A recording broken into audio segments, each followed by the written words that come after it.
잘 오셨습니다. 마가복음을 계속해서 보고 있습니다. 마가복음 우리가 지금까지 들어온 1, 2, 3장의 말씀을 보면 예수님께서 이 땅에 오시면서 하나님 나라가 시작됐다는 겁니다. 그리고 하나님 나라는 시작으로 끝나지 않고 확장되어지고 완성되어집니다. 하나님 나라가 시작되고 확장되어지면 따르는 사람들이 있는가 하면 또 반대하는 사람들이 있습니다. 그래서 오늘은 예수님이 우리를 부르신 이유가 무엇이며 그렇게 예수님이 우리를 부르셨다면 뭘 하기를 원하시는지를 함께 좀 보려고 합니다. 먼저 예수님이 이 땅에 오셨습니다. 예수님에 대해서 제가 하나님의 아들이시며 그리스도시고 복음이다 그런 말씀을 드렸어요. 그래서 예수 그리스도, 하나님의 아들, 복음, 그리스도, 그리고 시작. 마가복음 1장 1절이 하나님의 아들 예수 그리스도 복음의 시작이다 이렇게 시작되어집니다. 그리고 마가복음 15장 39절에 보면 백부장이 그런 고백을 합니다. 이 사람은 실로 하나님의 아들이시로다. 이렇게 머리 부분에도 예수님이 하나님의 아들이시고 꼬리 부분에도 하나님의 아들이시다라는 수미상관의 구조를 가지고 예수님에 대해서 말씀하고 있어요. 예수님이 이 땅에 오셨어요. 하나님의 아들이 이 땅에 오셨어요. 그럼 하나님 나라가 시작되어지는 거예요. 그래서 제가 저번에 2장을 말씀드릴 때는 이미와 아직 사이라는 말씀을 드렸어요.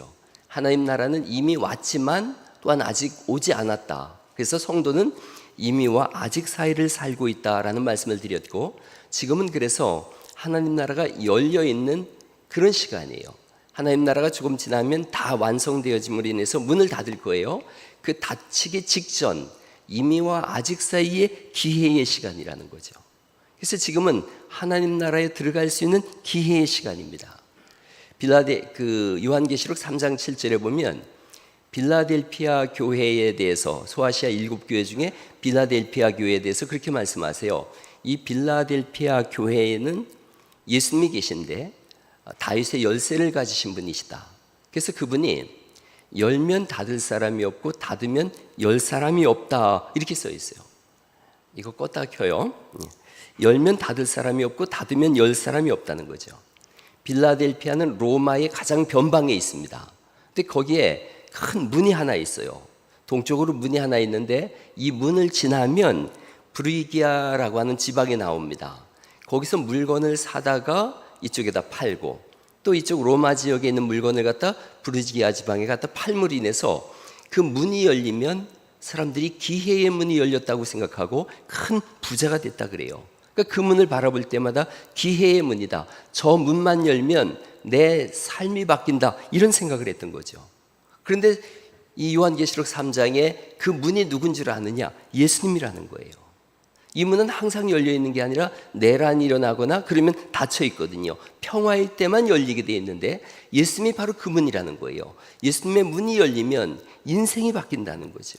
그리고 어느 날인가 이 문이 닫힐 거예요. 그 문이 닫히면 언제 열릴지 아무도 모른다는 거예요. 지금 우리의 구원이 그렇다는 거죠. 문이 열려 있는 거예요. 언제 닫힐지 모르는 구원의 문이 열려 있어요. 지금이야말로 예수님 믿고 구원의 세계로 들어가야 되는 때가 지금인 줄 믿습니다. 이미와 아직 사이, 그때 예수님이 이 땅에 오셨어요. 오셔서 하나님 나라가 확장되기 시작합니다. 갈릴리 땅을 말씀드릴 때 이방의 갈릴리 이런 말씀을 드렸어요. 또 흑암에 사는 백성이다 이런 말씀도 드렸어요. 예수님 오신 지 20년쯤 됐을 때 이 갈릴리 지방을 로마 황제 티베리우스의 이름을 따서 디베랴 지방이라고 불렀어요. 그래서 갈릴리 호수도 디베랴 호수라고 불리는 곳이 그런 거예요. 이방의 땅이에요. 황제가 다스리는 땅이에요. 어둠의 땅이에요. 여기로 예수님이 오신 거예요. 하나님 나라가 거기로 들어간 거예요. 그래서 빛이 어둠 속으로 들어갔다 이런 말씀을 드렸죠. 빛이 어둠 속으로 들어갔어요. 여기는 이제 빛의 땅이 된 거예요. 예수님의 땅이 된 거예요. 하나님 나라가 된 거예요. 그래서 예수님께서 이 디베랴 바닷가에서 제자들에게 물으시는 걸요. 사람들이 나를 누구라 하느냐? 누가 황제냐? 이걸 묻는 거예요. 누가 왕이며 누구의 통치를 받고 있는 거냐? 이걸 물으시는 거죠. 빛이 어둠으로 들어가면 어둠은 물러가야 되는 줄 믿습니다. 하나님의 통치가 시작된 거예요. 하나님 나라가 확장되어지는 거예요. 그리고 이렇게 시작된 하나님 나라는 완성으로 이루어집니다. 하나님 나라가 완성되어졌다는 것은 하나님의 전적인 통치가 이루어지는 거예요. 오늘 우리가 읽은 이 3장 전에 2장에 보면 예수님께서 2장 23절 말씀부터 보시면 이런 말씀이 있어요. 2장 23절 말씀 같이 한번 읽어줘 보시겠어요? 시작.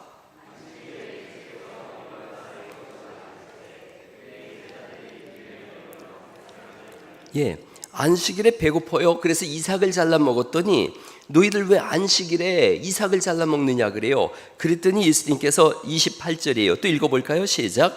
이러므로 인자는 안식일에도 주인이니라. 안식일의 주인이 나다 이렇게 말씀하세요. 여러분, 이게 고대 이상시 사람들이 가지고 있었던 신관도 있어요.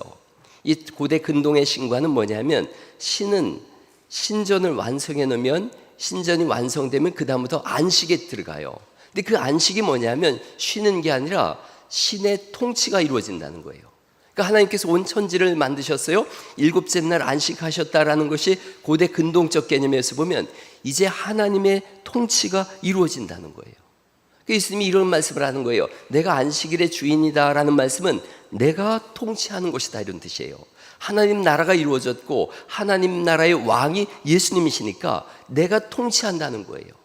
하나님이 통치하는 나라가 어떤 나라냐? 배고픔이 없는 나라예요. 그래서 안식일에 미리삭을 잘라 먹으면서도 배부름을 주는 나라인 거예요. 하나님 나라에 대해서 사람들이 궁금해하거든요. 어떤 나라입니까? 하나님 나라가 배고픔이 없는 나라다. 그리고 아픈 사람이 없는 나라다. 그랬더니 여기 3장 1절 말씀, 오늘 우리가 읽은 말씀에 보면 손 마른 사람이 있어요. 이 다른 이 유대인들의 전승에 보면 이분은 석수일을 하던 분이래요. 근데 돌이 내리쳐가지고 손이 못 쓰게 되어졌어요. 불구가 됐어요. 근데 이제 예수님이 통치하는 나라거든요. 그러니까 아픔이 없어야 되는 거예요. 그래서 오늘 본문에 3장 1절로 6절 말씀 중에서 5절 말씀 제가 읽어볼게요. 하반절에 내 손을 내밀라 하시니 내밀매 그 손이 회복되었더라. 하나님 나라는 완전한 회복인 줄 믿으시기 바랍니다. 아픈 것에서부터 회복되어지는 거예요. 아픔이 없다는 거죠. 그리고 거기서 멈추지 않습니다. 3장 10절 말씀을 또 읽어볼까요? 3장 10절 시작. 이는 많은 사람을 고치셨으므로 병으로 고생하는 자들이 예수를 만지고자 하여 몰려왔음이더라. 이렇게 말씀하고 있고 11절에 더러운 귀신들도 어느 때든지 예수를 보면 그 앞에 엎드려 부르짖었다 이런 말씀을 하고 있어요. 다 고치셨다는 거예요. 하나님 나라가 이루어진 거예요. 오늘 우리가 모여서 예배하는 이곳에 하나님의 통치와 나라가 이루어질 수 있기를 간절히 축원합니다. 모든 아픔과 질병에서부터 완전히 해방되는 은혜를 오늘 누릴 수 있기를 간절히 바랍니다. 주님, 저를 통치해 주시고 저를 치료해 주옵소서. 그리하여 저도 하나님 나라를 누리게 하여 주옵소서. 예수님께서 갈릴리로 들어가셨어요. 어둠의 땅으로 빛이 들어갔어요. 그러자 어둠이 물러가고 빛이 임했고 하나님의 통치가 임했고 그러자 그곳에 모든 질병과 어둠이 사라졌더라는 거죠. 이렇게 되어지면 다 박수치고 나와야 되죠. 그런데 반대하는 사람들이 있어요. 하나님 나라가 이루어짐에도 불구하고 오히려 죽이려는 사람들이 있어요. 오늘 본문의 6절 말씀에도 그렇게 써 있죠. 3장 6절 바리새인들이 나가서 곧 헤롯 땅과 함께 어떻게 하여 예수를 죽일까 의논하노라. 이 마가복음에는 5번의 충돌이 나옵니다. 죽이려는 자와의 5번의 충돌이 있는데 2장 7절 보시겠어요? 2장 7절이 첫 번째예요. 이 사람이 어찌 이렇게 말하는가? 신성모독이로다. 오직 하나님 한 분 외에는 누가 능히 죄를 사하겠느냐? 예수님께서 내 죄 사함을 받았느니라 그랬더니 이거 참남하다 이렇게 예수님에 대해서 신성모독이라고 충돌이 일어나고요. 16절도 보시겠습니까?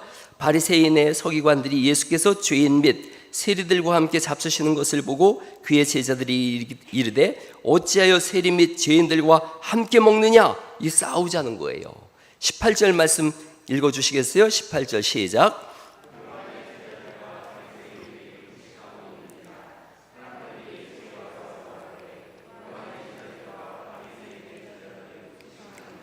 어찌하여 당신의 제자들은 금식하지 않습니까? 이게 또 싸우자고 하는 거고요. 24절에도 바리새인들이 예수께 말하되 보시오 저들이 어찌하여 안식일에 하지 못할 일을 하나이까? 이거 지금 충돌이 일어나는 거예요. 그리고 3장 2절 말씀에 예수를 고발하려 하여 이렇게 말씀하고 있고 오늘 3장 6절에는 그 결과 마지막으로 예수를 죽일까 의논하노라. 여러분, 이렇게 충돌하는 사람들이 있어요. 복음을 거부하는 사람들이 있어요. 이들에 대해서 예수님께서는 3장 그 뒷부분에 보시면 이거 성령을 모독하는 일이다라고 29절에 말씀하세요. 제가 28절 29절 읽어볼게요. 내가 진실로 너희에게 이르노니 사람의 모든 죄와 모든 모독하는 일은 사하심을 얻되 누구든지 성령을 모독하는 자는 영원히 사하심을 얻지 못하고 영원한 죄가 됐느니라, 이렇게 말씀하세요. 성령님을 모독하는 일이 뭐냐 하면 하나님 나라가 들어오고 있는데 이걸 막고 있는 거예요. 교회 안에서 하나님의 역사가 일어나고 있는데 이걸 막고 있는 것, 이게 성령을 모독하는 죄예요. 그러므로 인해서 하나님의 역사를 막아가고 있더라는 거죠. 요한복음 1장 10절에 예수님께서 세상에 오셨어요. 온 세상이 예수님으로 말미암아 지은 바 되었는데 사람들이 예수님 이 땅에 왔는데 영접하지 않더라는 거예요. 하나님 나라를 외면하는 거예요. 반대하는 사람들이 있는가 하면 그 반면에 따르는 사람들이 있지요. 3장 16절 말씀입니다. 3장 16절에 16절, 17절, 18절, 19절까지 12제자가 나와요. 베드로, 안드레, 야고보, 요한, 빌립. 노래 한번 불러보실래요? 그 노래 아세요? 베드로와 안드레, 그거 아세요? 한번 해봐요. 12제자 노래 한번 해봐요. 시작. 베드로와 안드레, 야고보, 요한, 빌립과 바돌로메, 도마와 마테, 알페오의 아들 되는 야고보와 시몬과 다데오와 가룟 유다라. 주일학교 안 다니셨어요? 주일학교 때 이거 다 부르죠. 예수님의 12제자들이 있어요. 구름같이 허다한 증인들이 있어요. 하나님 나라 용사들이 있어요. 요한복음 1장 11절에 있는 말씀인데 같이 한번 읽어보실래요? 시작. 자기 땅에 오매 자기 백성이 영접하지 아니하였으나 영접하는 자 곧 그 이름을 믿는 자들에게는 하나님의 자녀가 되는 권세를 주셨으니 이는 혈통으로나 육정으로나 사람의 뜻으로 나지 아니하고 오직 하나님께로부터 난 자들이니라, 이렇게 말씀하세요. 믿는다는 것을 다르게 영접하는 거라고 표현했어요. 믿는다는 건 추상명사니까 영접이라고 하는 일반 명사로다가 바꿔 쓴 거예요. 예수님 내 안에 오세요, 이렇게 영접하는 것을 믿는 거다, 이렇게 썼어요. 영접하는 자 곧 그 이름을 믿는 자들에게는 하나님의 자녀가 되는 권세를 주셨다. 이 자녀라는 헬라어가 테코논이라는 표현을 썼는데 하나님이 낳으셨다 이거예요. 출생에 관한 부분이에요. 그러니까 우리가 하나님의 자녀로 다시 태어났다는 거죠. 다시 태어남, 이걸 말씀하고 있어요. 그래서 우리가 하나님을 누구라고 부르는 거예요? 아버지라고 부르는 거예요. 그리고 하나님을 아버지라고 부를 수 있도록 성령님이 우리 안에 오셔서 보증을 삼는 거예요. 옛날에 여러분 그런 영화 대사가 있잖아요. 너가 아버지 뭐 하시노? 그럼 뭐라고 하면 되는 거예요? 우리 아버지 하나님이신데 예, 이렇게 하면 되는 거예요. 하나님의 자녀로 우리를 출생하게 하셨어요. 빛이 어둠으로 다 들어가서 어둠이 물러갔고 빛이 옴을 환영하고 영접하는 사람들, 예수님을 믿는 사람들이라고 말씀하고 있고 하나님 자녀가 된 거예요. 이렇게 하나님 자녀가 됐을 때 오늘 14절 15절에 세 가지를 말씀하는 거예요. 그 첫 번째가 3장 14절 다시 보시겠어요? 3장 14절 이에 12를 세우셨으니 이는 자기와 함께 있게 하시고, 이렇게 말씀하세요.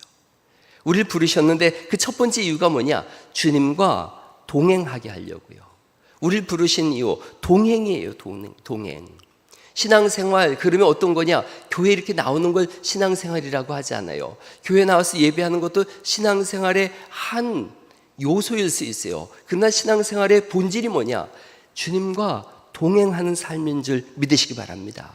동행은 인격적인 관계를 맺는다, 이런 뜻이에요.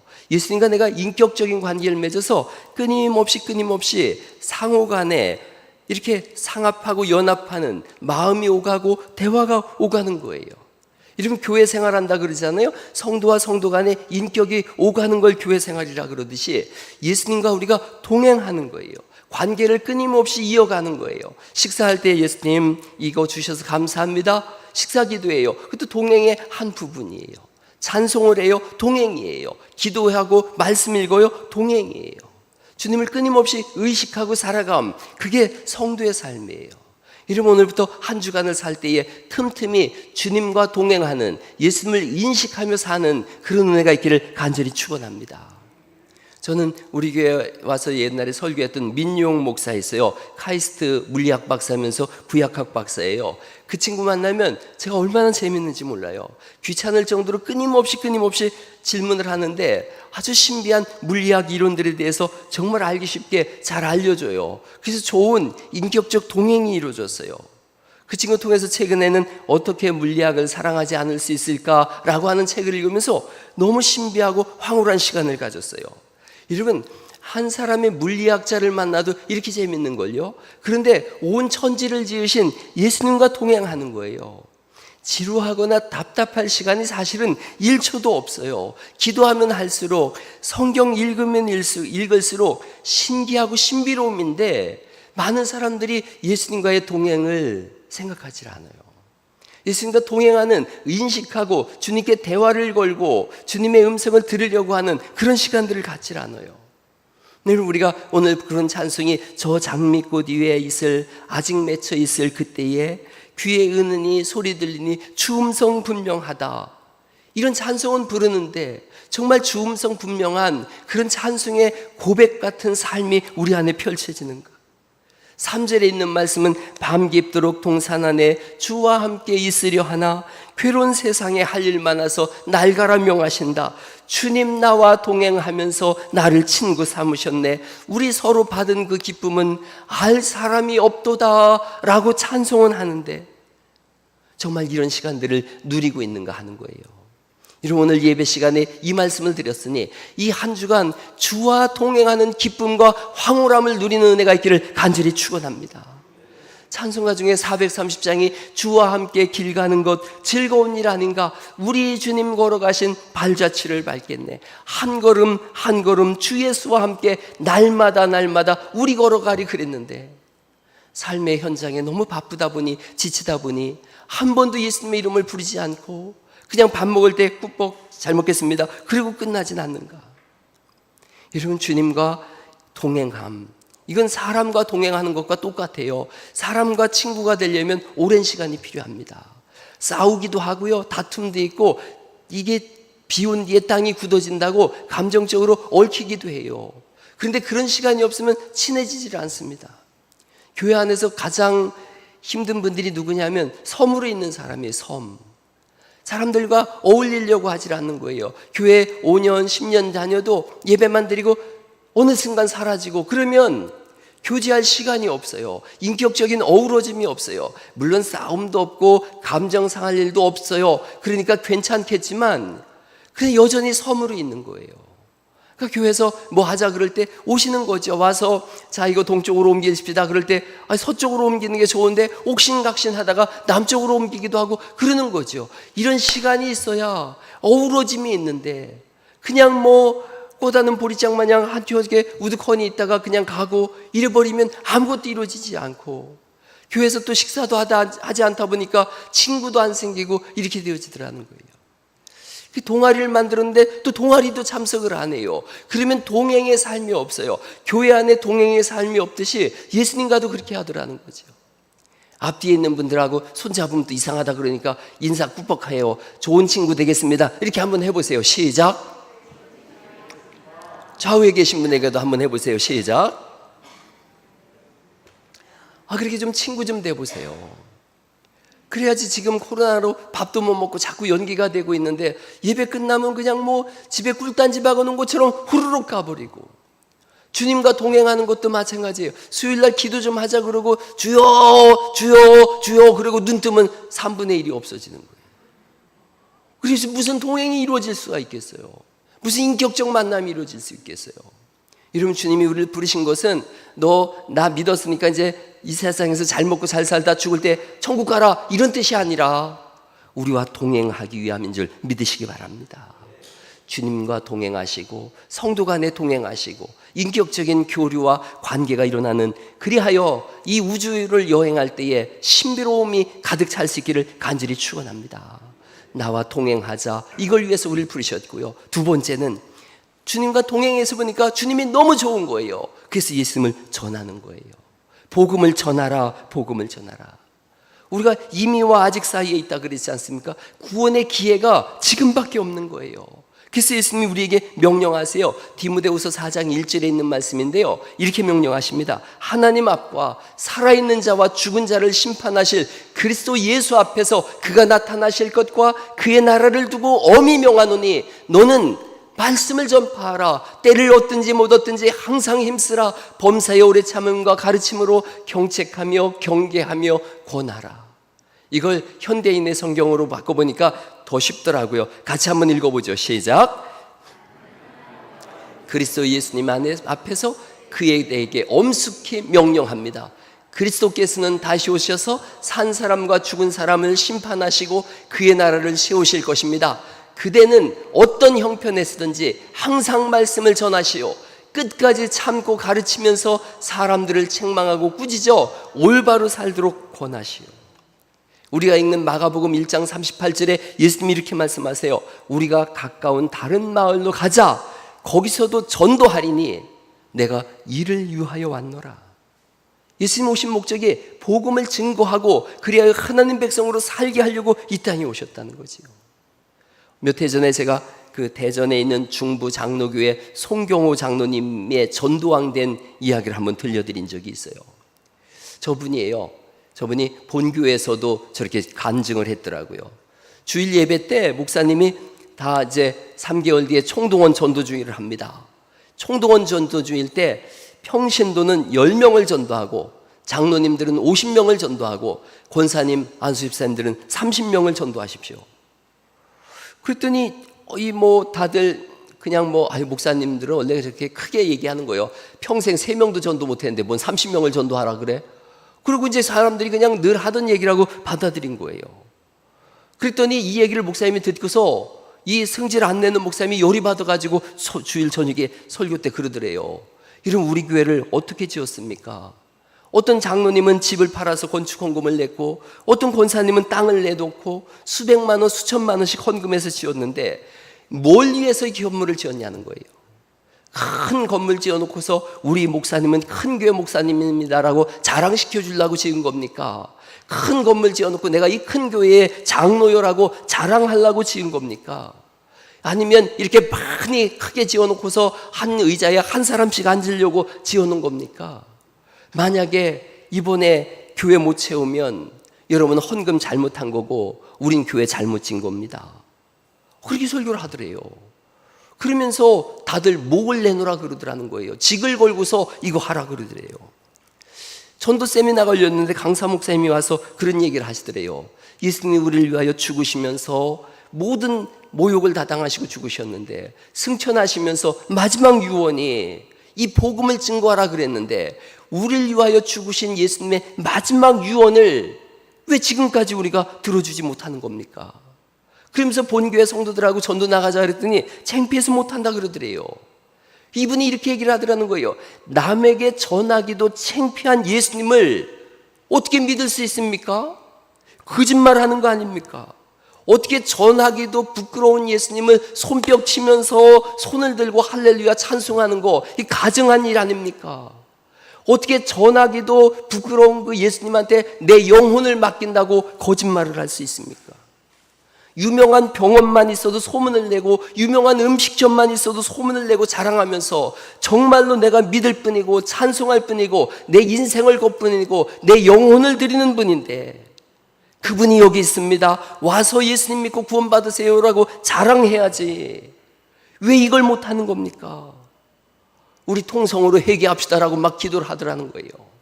그리고 정신이 왔다 갔다 하는 판에 목사님이 올라오셔가지고 그러시더래요. 이번에 우리도 우리 교회도 300명 전도하는 사람 나오십시다. 300명 전도할 사람 손 드세요. 그랬는데 이분이 기도하다가 목사님 맨날 30명 하니까 30명인 줄 알고 손을 냅다 들었는데 보니까 목사님이 그러더래요. 저 뒤에 300명 손든 분이 있다고. 눈 떠보니까 자기만 들고 있더래요.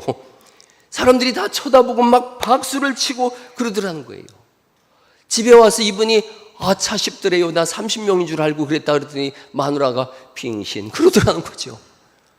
그러는데 밤에 잠이 안 오더래요. 그래서 다음 날 그래 일찍 가서 이실 짓고 하자. 그리고 이제 아침 일찍 가서 목사님 뵙고서 30명인 줄 알고 손들었습니다라고 하려고 그러는데 목사님이 손을 꼭 붙잡더니 이분이 송 집사님이잖아요. 그때는 집사님 덕분에 내가 밤에 얼마나 좋았는지 철야했다 그러더래요. 그러니까 그 말도 못하고 다시 돌아온 거예요. 그래가지고 끙끙 앓는 거예요. 이분이 밤에 잠이 안 오더래요. 악몽을 막 꾸더래요. 그러다가 어느 날 이런 생각이 들었대요.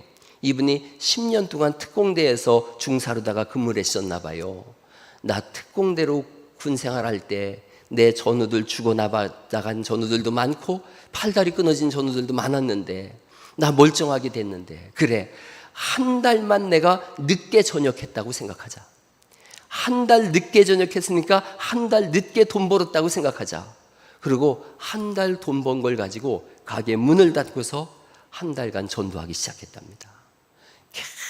계속해서 전도하기 시작했어요. 그랬는데 이 교회에 전도의 바람이 불기 시작했어요. 자기만 그렇게 전도하는 줄 알았는데 어떤 분은 가게 문을 닫고 전도한다는 분이 28명이더래요. 휴가를 내서 전도한다는 분이 17명이더래요. 교인들이 다 전도에 미쳐버린 거예요. 그 결과 400명 교인이 3개월 뒤에 1,500명을 데리고 왔어요. 그리고 이분은 42일 동안 1,743명을 혼자 전도를 하셨어요.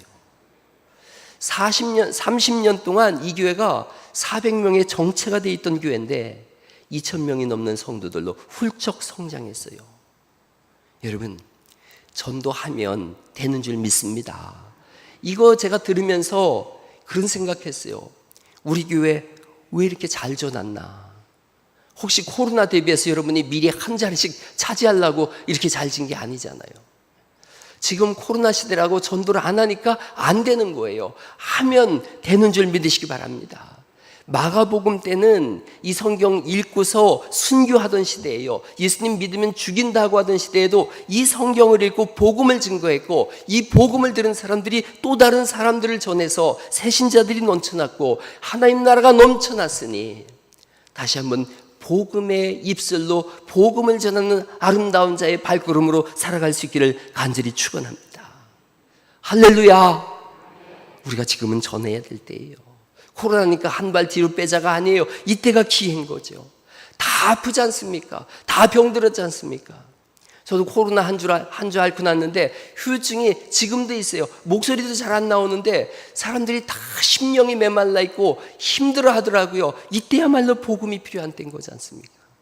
병든 사람, 아픈 사람, 심령이 무너진 사람, 방황하는 사람, 우울증에 걸린 사람, 망한 사람, 무너진 사람 다 주님의 전으로 이끌어내셔서 복음으로 다시 사는 역사가 우리 교회 안에서부터 일어날 수 있기를 예수님의 이름으로 축원합니다. 저는 교회를 이렇게 생각해 보면서 아침마다 사진을 한 장씩 예배당을 찍어봤어요. 이렇게 큰 예배당 세워놓고 저 사진은 제가 어제 아침에 찍어봤어요. 너무 아름답더라고요. 그런데 이 큰 예배당 지어놓고 전도하지 않으면 이거 잘못 지은 거예요. 여러분이 낸 헌금이 잘못 낸 헌금인 거예요.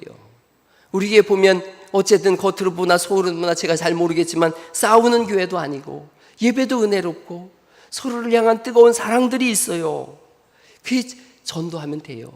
목사도 죽기 살기로 기도하면서 말씀 증거할 테니 여러분 전도하세요.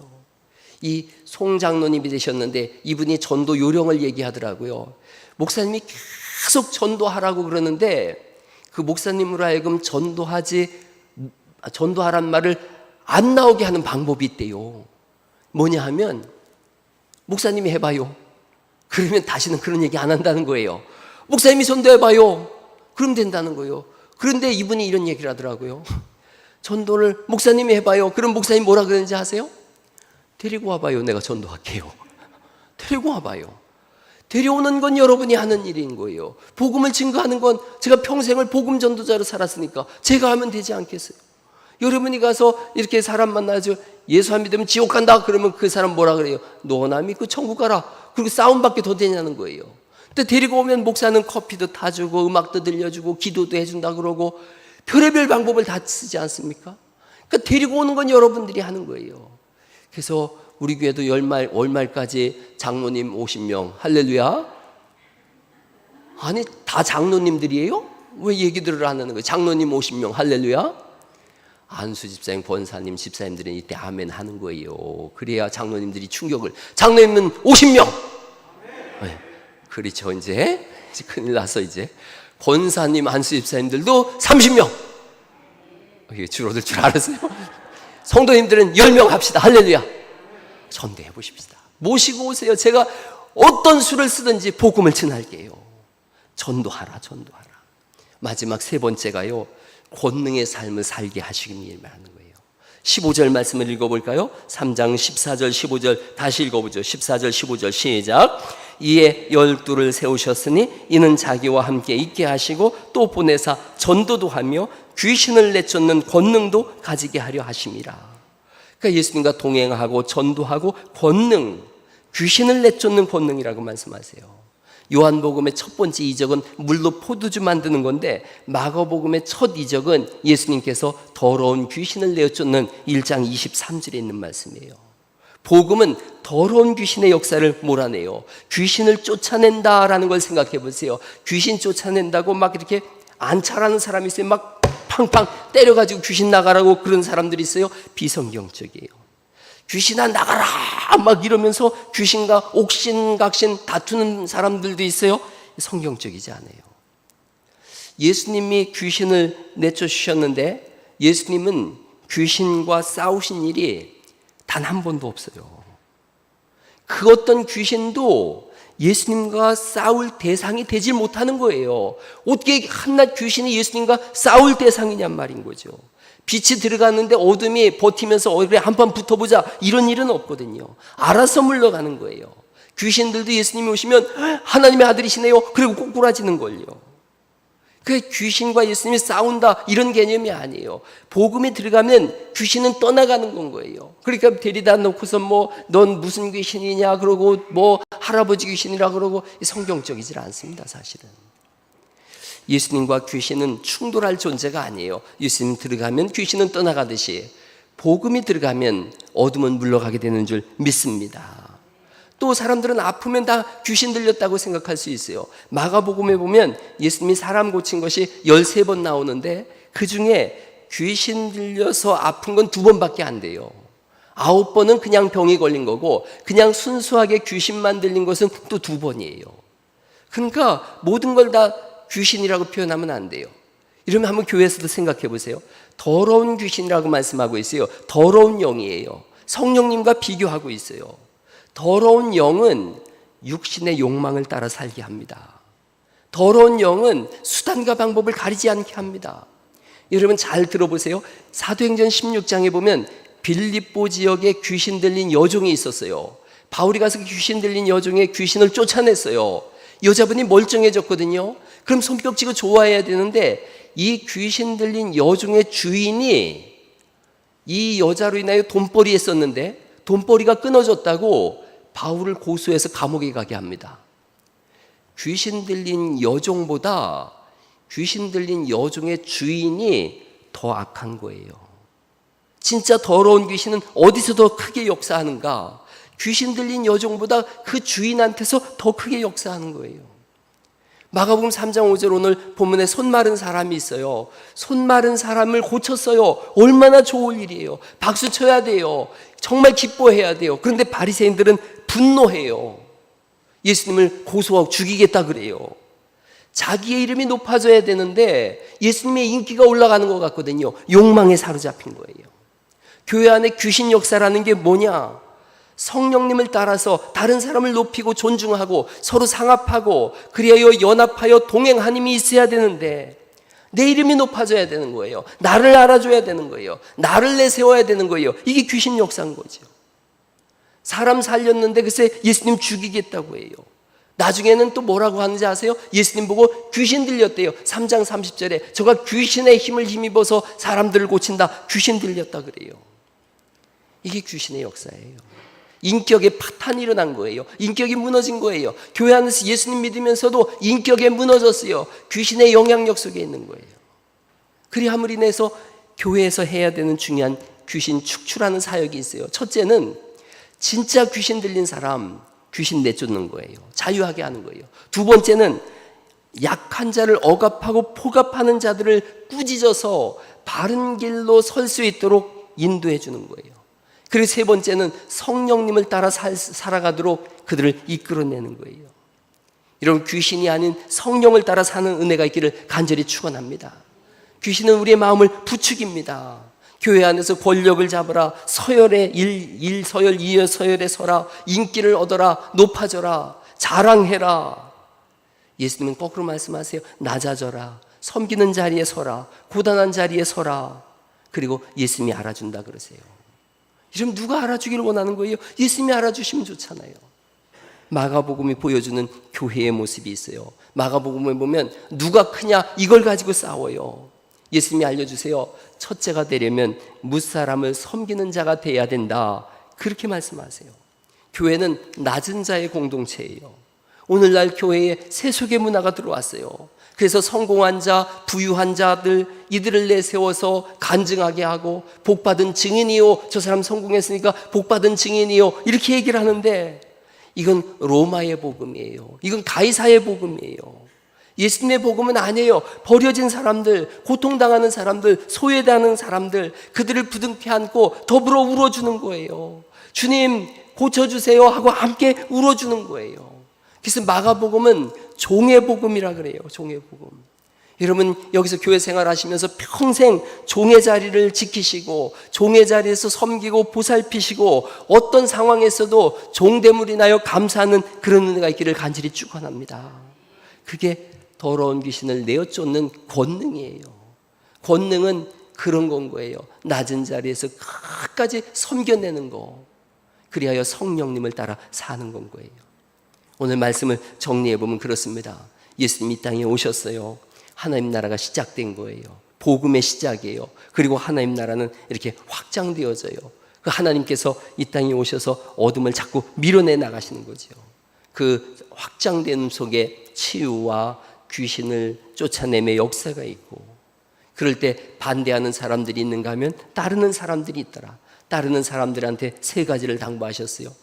동행하자, 복음을 증거해라, 그리고 더러운 귀신을 내어쫓는 권능을 가져라 라고 말씀하세요. 우리 왕 되신 예수님은 전지전능하신 분이세요. 무소부재하시고 영원 무궁하신 분이세요. 우리를 사랑하시고 영원한 천국 백성으로 우리를 삼으셨어요. 평생을 주님과 동행하시면서 예수님만을 위해서 사세요. 예수님께만 충성하세요. 예수님이 맡기신 교회를 세워가시고, 그리하여 주님이 너 믿음의 명가를 세웠네 라는 칭찬을 하나님으로부터 듣는 그런 은혜가 있기를 예수님 이름으로